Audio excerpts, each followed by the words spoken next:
Welcome back. And so let's talk about the off-cycle election, particularly coming up in Osun and Ekiti states shortly. And let's also get an understanding of how prepared INEC is for the election, particularly in Osun state.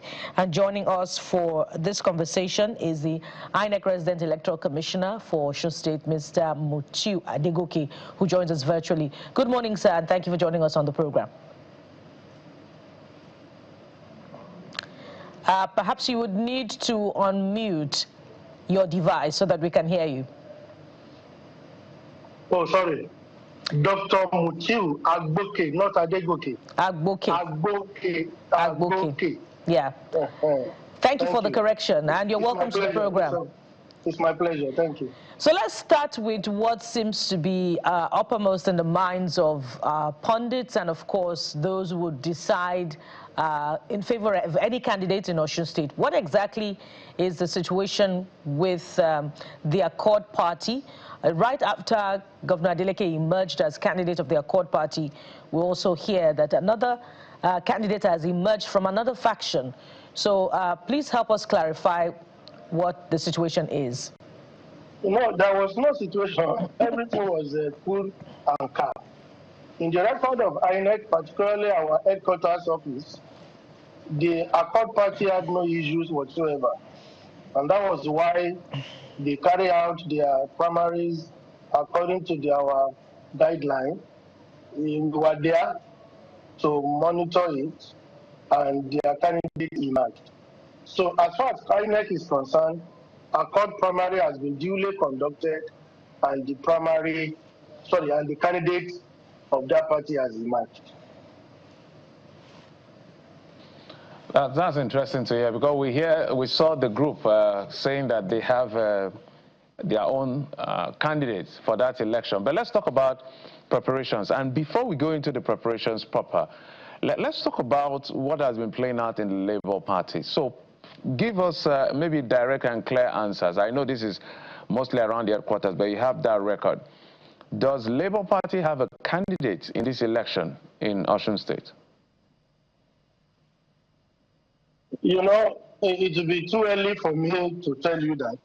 You know, our headquarters is the one that domicile all the activities of the parties in terms of who is eligible to contest or not. So you can only be categorical about Ekiti now, because the list of the eligible candidates has been released by the headquarters of INEC. So for Osun State, we are not yet there. So when we get to that point and the lists are released, I can be authoritative to tell you that so-so parties will not be there, so-so parties are there.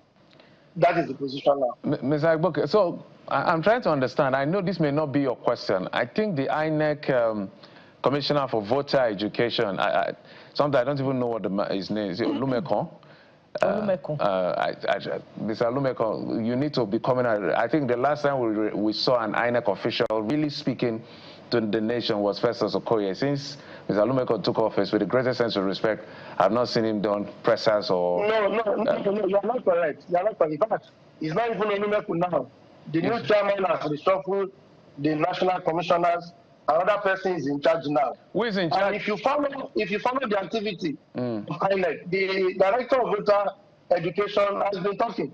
Perhaps you have not invited her. Okay. If you do, she will be on your program. So what's Mr. Olumekon's role now, just for proper clarification? He's a national commissioner, right? Yes, he is. National commissioner for what? He's in charge of APDC, we call it. Those who are the chairman in charge of discipline and ensuring discipline among the staff. He's the chairman in charge.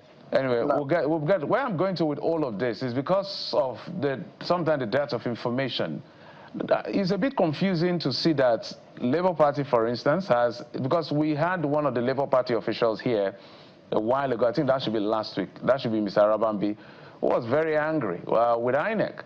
Which is why I'm asking you that question. His anger was, how come that the Independent National Electoral Commission has a candidate for governorship election, Sadeni claimed Osun and Ekiti State, but INEC is rejecting for the the area council election in the FCT. From your experience as a resident electoral commissioner, what could you give as maybe the reason behind such, permit me to use the word, discrepancy?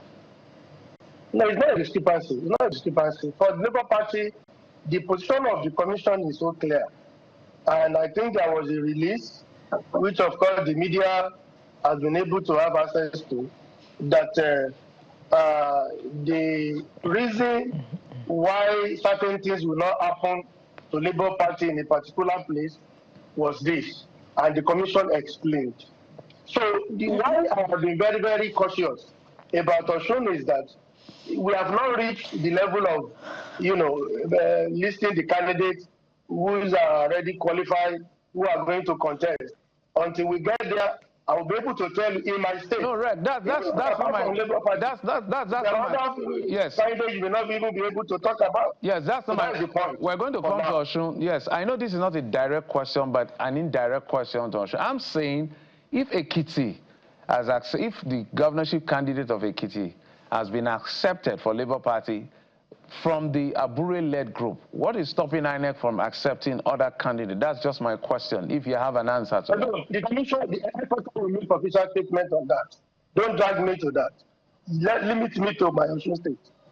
The reason we can't help it is because of, the uncomfortable allegations coming through from the Labour Party that, this is happening right after Mr. Peter Obi's exit from the Labour Party, and question marks are being placed on, what INEC's goal is in all of this, and on INEC's supposed neutrality, which is not being seen, especially when it is critical. And, I recall Mr. Arabambi did allege that INEC in this case appears to be working for the group of the party that has now left. That's why, as the representative of the commission here, we can't help but put these concerns through to you. You are very correct.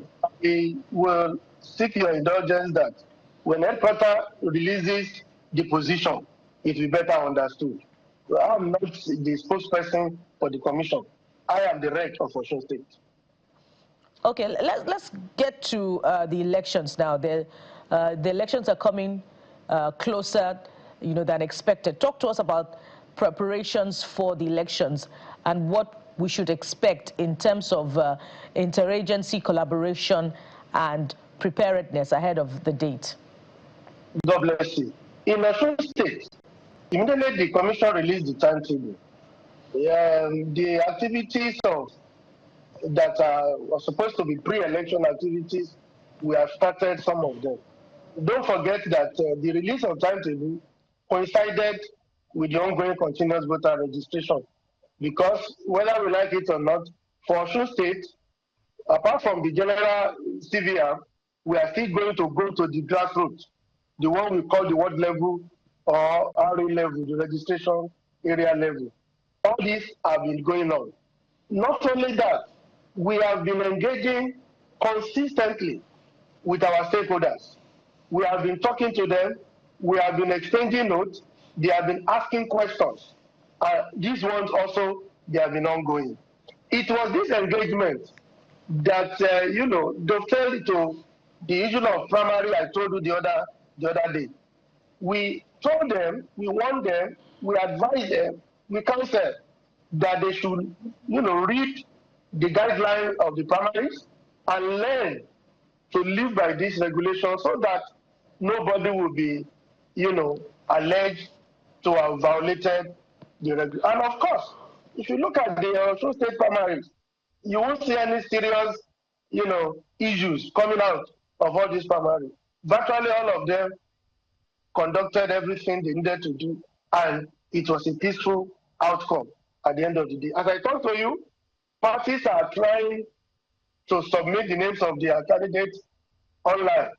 Those who are, to be given the, the code, for them to be able to input the names of their candidates, the commission is making arrangements in that regard. As I'm talking to you now, all these activities, they are an ongoing thing.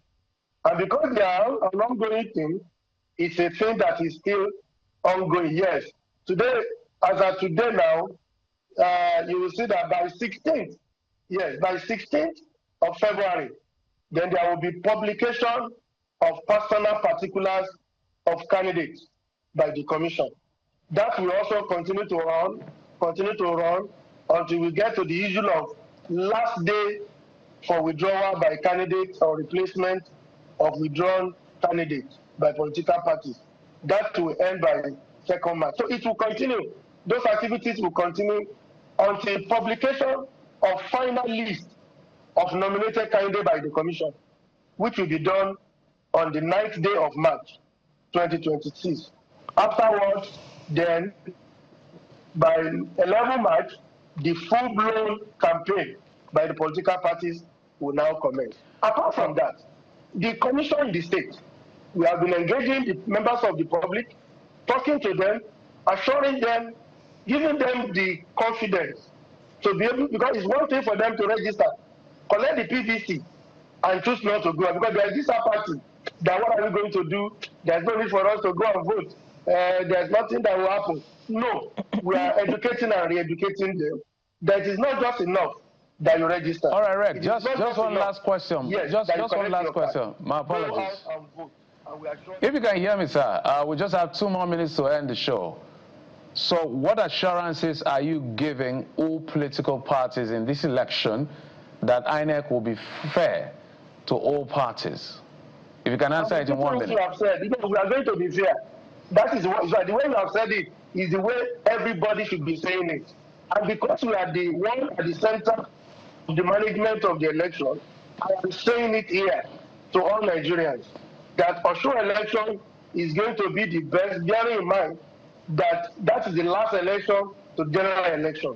We are going to go for the election. We are going to come out, and it's going to be a credible process for all and sundry. All right. We must anchor at this point. By the way, the elections will hold in June and August. Am I correct? 2026. Very well. Yes. Very well. All right. We must anchor at this point, and thank you very much. We've been talking with Dr. Mutiu Agboke, the Resident Electoral Commissioner for the elections in Osun State. Thank you for coming through, sir. Thank you very much. It's my pleasure. Thank you. Well, a fine place to anchor, and we hope that it promises to be a very pleasant week with more pleasant stories to tell. Thank you for being there. Sunrise Daily is up next. I am Bukola Koka. And I'm Jeffrey Ozama. Bye-bye.